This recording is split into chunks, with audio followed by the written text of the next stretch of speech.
Good morning students. हम लोग पढ़ने जा रहे हैं एक नया पाठ नए इलाके में। इसके कवि हैं श्री अरुण कमल जी। तो आइए जानते हैं कवि के बारे में।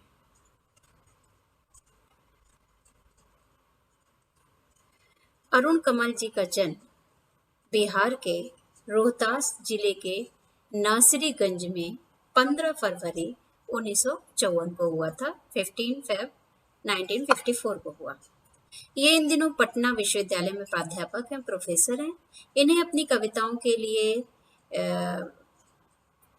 साहित्य अकादमी पुरस्कार सहित कई अन्य पुरस्कारों से भी सम्मानित किया गया है। इन्होंने कविता लेखन के अलावा कई पुस्तकों और रचनाओं का अनुवाद भी किया है।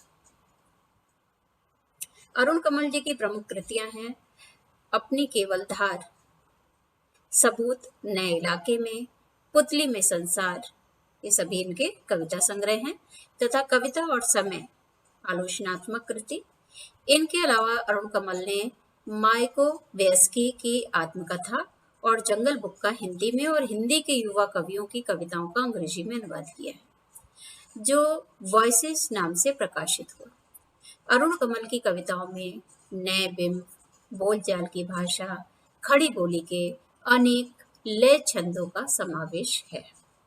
इनकी कविताएं जितनी आपबीती हैं उतनी ही जगबीती भी हैं।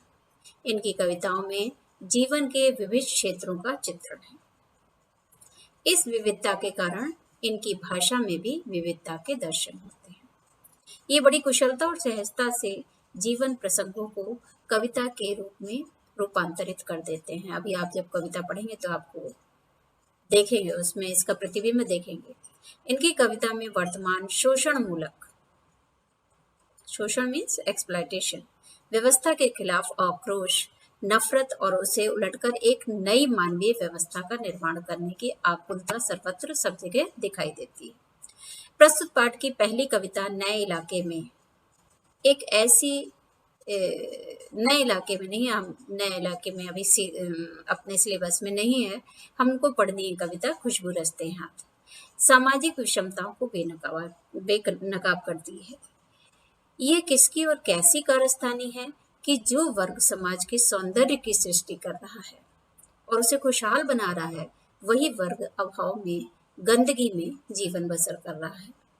लोगों के जीवन में सुगंध बिखेरने वाले हाथ भयावह स्थितियों में अपना जीवन बिताने पर मजबूर है। क्या विडंबना है, कितनी दुखद स्थिति है कि खुशबू रचने वाले ये हाथ दूर दराज के सबसे गंदे और बदबूदार इलाकों में जीवन व्यतीत कर रहे हैं।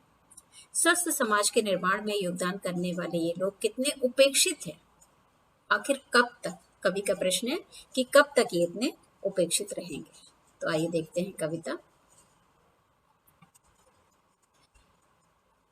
कई इलाकों के बीच, कई नालों के पार, कूड़े करकट के ढेरों के बाद, बदबू से फटते जाते इस टोले के अंदर, खुशबू रचते हैं हाथ, खुशबू रचते हैं हाथ। तो इस कविता में, प्रस्तुत कविता में कवि ने ऐसे लोगों का वर्णन किया है जो हमारे लिए खुशबूदार अगरबत्तियों का निर्माण करते हैं।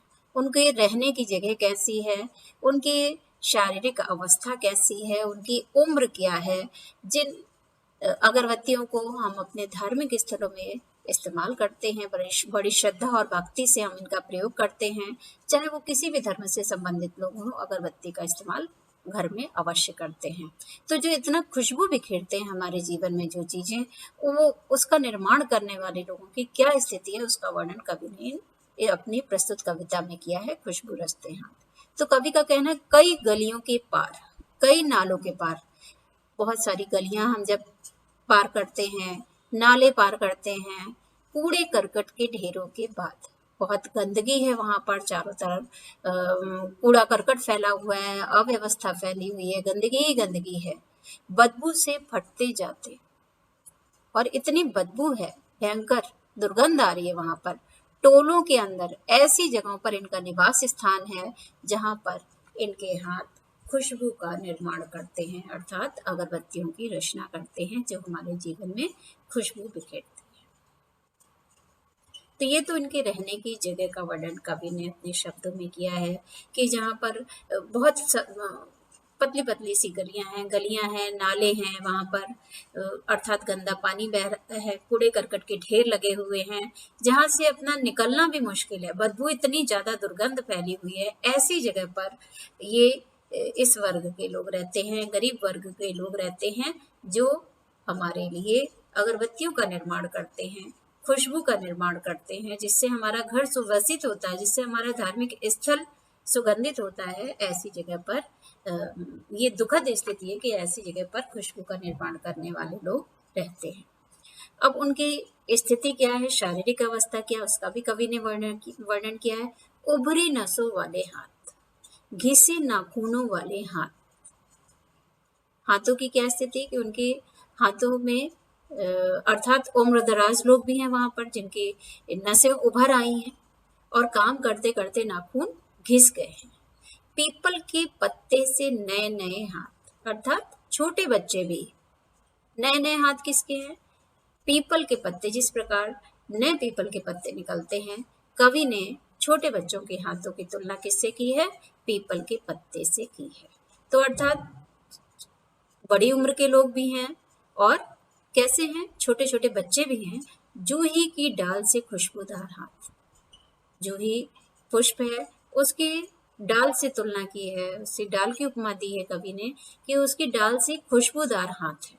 हाथों में अर्थात खुशबू का, अगरबत्तियों का निर्माण करते करते उनके हाथ में खुशबू आ रही है, महक आ रही है। तो कवि ने उपमा दी है जूही की डाल से खुशबूदार हाथ। जूही की डाल के समान खुशबूदार हाथ। क्या कर रहे हैं खुशबूदार हाथ? फिर क्या कहा है कवि ने? गंदे कटे पिटे हाथ। अगरबत्ती का निर्माण करने में, लगातार काम करने में उनके हाथ कहीं से कट गए हैं, पिट गए हैं, कहीं पर काम करते करते नाखून घिस गए हैं, गंदे हाथ हो गए हैं, जख्म हो गए हैं। जख्म से फटे हुए हाथ, उनके हाथों में काम करते करते, अगरबत्ती का निर्माण करते करते जख्म भी हो गए, घायल हो गए उनके हाथ, फिर भी खुशबू रचते हैं हाथ, खुशबू रचते हाथ। ऐसे लोग लगातार अपने काम में लगे हुए हैं, अगरबत्तियों के निर्माण में लगे हुए हैं। यही इस गली में बनती हैं मुल्क की मशहूर अगरबत्तियां। कवि का क्या कहना है? इसी गली में, मुल्क माने देश की मशहूर अगरबत्तियां बनती हैं। इन्हीं गंदे मोहल्लों के गंदे लोग, हम कह सकते हैं कि कितना गंदा इलाका है, हम तो वहां जा नहीं सकते, क्योंकि आपने अभी आगे की पंक्ति में पढ़ा कि कितने बदबूदार इलाका है, कितने दुर्गंध है वहां पर। तो गंदे मोहल्लों में, अर्थात जहाँ पर कोई साफ सफाई की व्यवस्था नहीं है, लोगों के पास धन का अभाव है, वो लोग उसी गंदगी में रहने को विवश हैं। वहां पर क्या बनती हैं? देश की सबसे मशहूर अगरबत्तियां बनती है, प्रसिद्ध अगरबत्तियां बनती हैं। और किससे बनाते हैं? गंदे लोग बनाते हैं केवड़ा, गुलाब, खस और रात रानी अगरबत्तियां। अर्थात जितने भी सुगंधित फूल हैं उनसे ये खुशबूदार अगरबत्तियां बनाते हैं। किस किस की अगरबत्तियां बना रहे हैं? केवड़े की, गुलाब की, खस की और रात रानी के पुष्पों की सुगंध वाली अगरबत्तियां बनाते हैं। दुनिया की सारी गंदगी के बीच, इतनी गंदगी फैली हुई है वहां पर जहां पर ये लोग जिस इलाके में रह रहे हैं, दुनिया की सारी खुशबू रचते रहते हैं। इतनी गंदगी है, दुनिया भर की गंदगी वहां पर इकट्ठा, और ऐसी जगह पर ये लोग लगातार सबसे खुशबूदार, देश की सबसे प्रसिद्ध अगरबत्तियां लगाने में, बनाने में, निर्माण में लगातार लगे हुए हैं। खुशबू रचते हैं हाथ, खुशबू रचते हैं हाथ। कवि का कहना है कि कितनी भी विषम परिस्थितियां हैं, कितने भी छोटे हैं चाहे बड़े हैं, बच्चे हैं, युवा हैं, इतनी परेशानियों को, इतने कष्टों को झेलते हुए भी हमारे लिए लगातार अगरबत्तियों का निर्माण करते हैं। कितनी विडंबना है, कितनी दुखद स्थिति है कि जो हमारे लिए लगातार काम में लगे हुए हैं, जिस अगरबत्ती के बिना हमारी सुबह नहीं होती, हम किसी अपनी उपासना में, अपनी पूजना में मुख्य रूप से अगरबत्ती का प्रयोग करते हैं, अपने ईश्वर को, अपने आराध्य को प्रसन्न करने के लिए, इस माहौल को सुगंधित करने के लिए जो उसका निर्माण कर रहा है, उसकी कितनी अवहेलना हो रही है। ये हमारे लिए अत्यंत दुखद स्थिति है कि वो गंदगी में रहने को मजबूर हैं। उनके पास, उनकी आर्थिक स्थिति इतनी मजबूत नहीं है, उनकी रहने के लिए आवास की व्यवस्था नहीं है, वो गंदगी में रहने को विवश है। तो ये थी कविता श्री अरुण कमल जी की, कि जिसको आपने पढ़ा, जिसको आपने जाना, खुशबू रचते हैं हाथ। खुशबू रचते हैं हाथ का तात्पर्य है अगरबत्तियों का निर्माण करने वाले लोग, उनके दुखद स्थिति का, उनके जीवन की विडंबना का वर्णन बहुत सुंदरता के साथ श्री अरुण कमल जी ने किया है।